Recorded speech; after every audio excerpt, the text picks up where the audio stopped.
క్రీస్తునందు సోదరి సోదరులారా, ప్రభువైన యేసుక్రీస్తు నామములో హృదయపూర్వక వందనాలండి.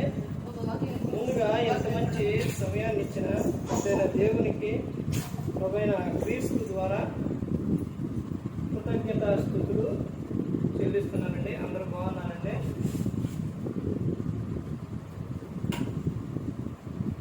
వాక్యం చదువుకొని ప్రార్థన చేసుకున్న తర్వాత పాటలో వెళ్దాం. మత్తయి గారు రాసిన సువార్త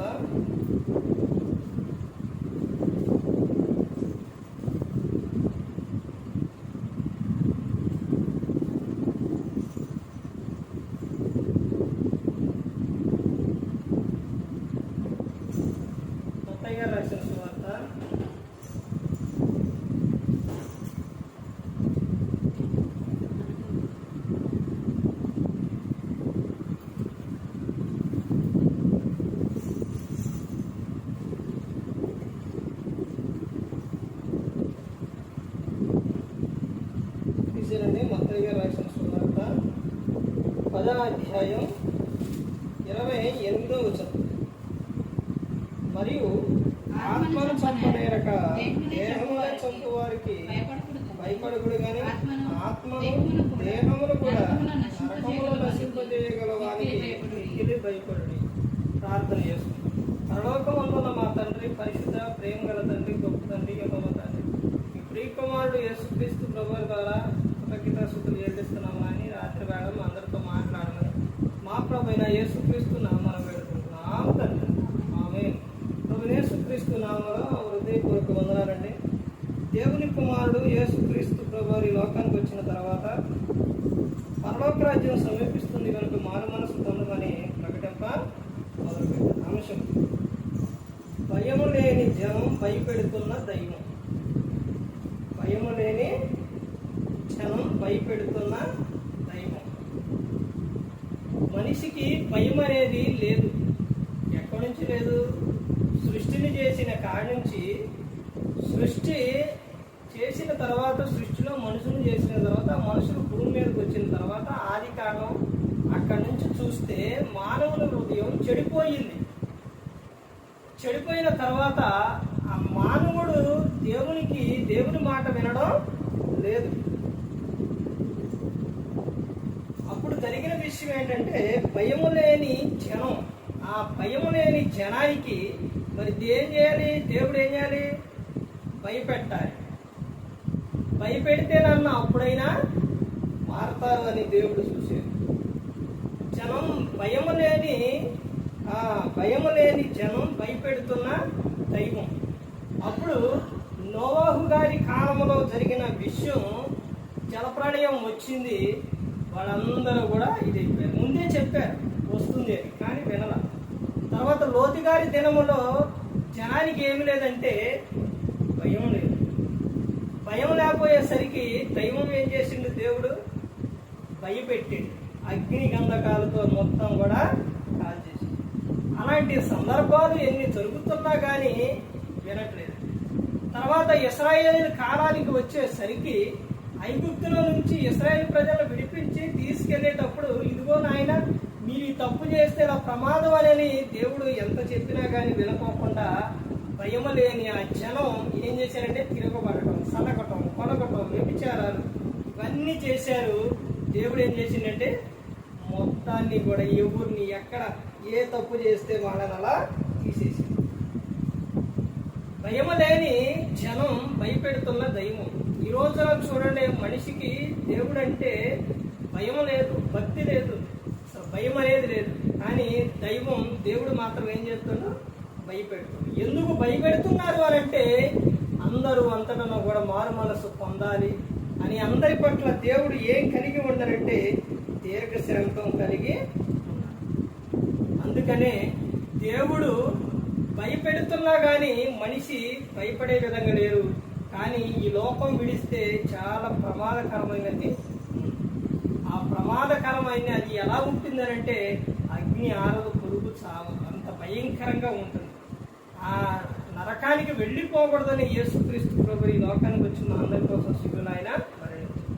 ఇదిగో నువ్వు ఎవరికి భయపడాలని చెప్తున్నారనంటే, మత్తయి గారు రాసిన సువార్త 10:28 మరియు ఆత్మను చంపనేరక దేహమును చంపు వారికి భయపడకుడు కానీ ఆత్మను దేహమును కూడా నరకంలో నశింపజేయగల వానికి మిక్కిలి భయపడి. దేవునికి భయపడాలి. నువ్వు దేవునికి భయపడాలని నీకు ఆ వ్యాధి చేత నిన్ను మంచం ఎక్కించినా గానీ నువ్వు మారుతున్నావా? ఆ వ్యాధి వచ్చినంత సేపు నువ్వు ప్రభువా అంటావు. వ్యాధి పోయిన తర్వాత మరణాలోకానికి వెళ్ళి నీ దేహములకు గాని నీ ఆత్మకు గాని ఏదైనా గాని వచ్చింది అని అంటే నువ్వు మారే విధంగా ఉన్నావా? దైవం భయపెడుతున్నా గాని మనిషి భయం లేకుండా జీవిస్తున్నాడు, తమ ఇష్టానుసారంగా జీవిస్తున్నాడు. కీర్తన చూడండి, కీర్తన 33వ కీర్తన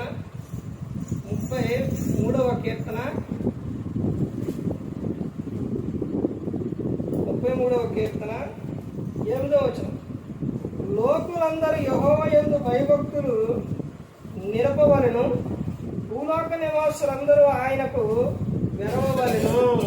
ఇక్కడ దేవుడు చెప్తున్న విషయం చూసారంటే మనిషి ఏం చేయాలని చెప్తున్నారు ఇక్కడ?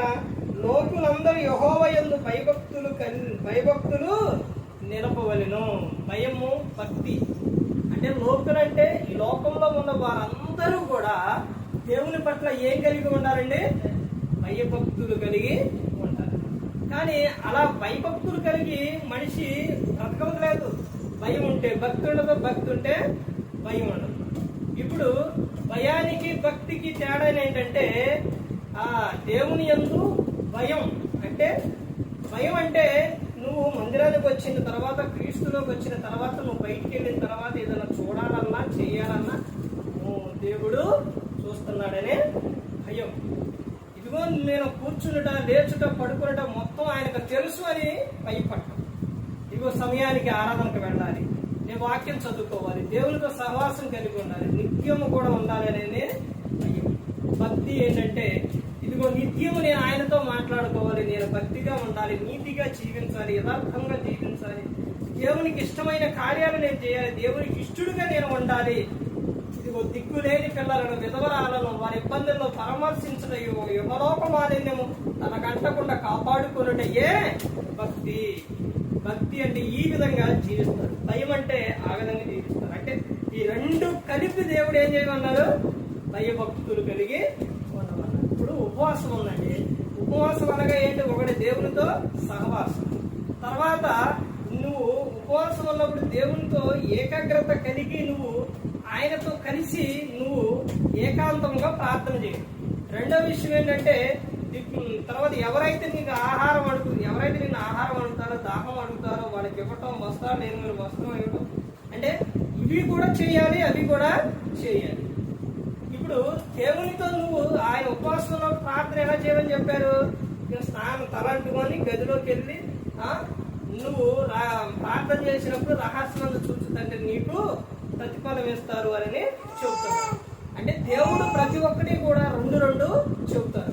ఇదిగో నాయన నీ దేహము ఆత్మ ఎలా ఉండాలి? సిద్ధంగా ఉండాలి. నువ్వు దేవుని పట్ల భయము ఉండాలి, భక్తి ఉండాలి. అలాగే ప్రతి ఒక్కటి కూడా ఆయన రెండుగా చెబుతున్నారు. తర్వాత ఇక్కడ కింద ఏమని చెప్తున్నారు చూడండి.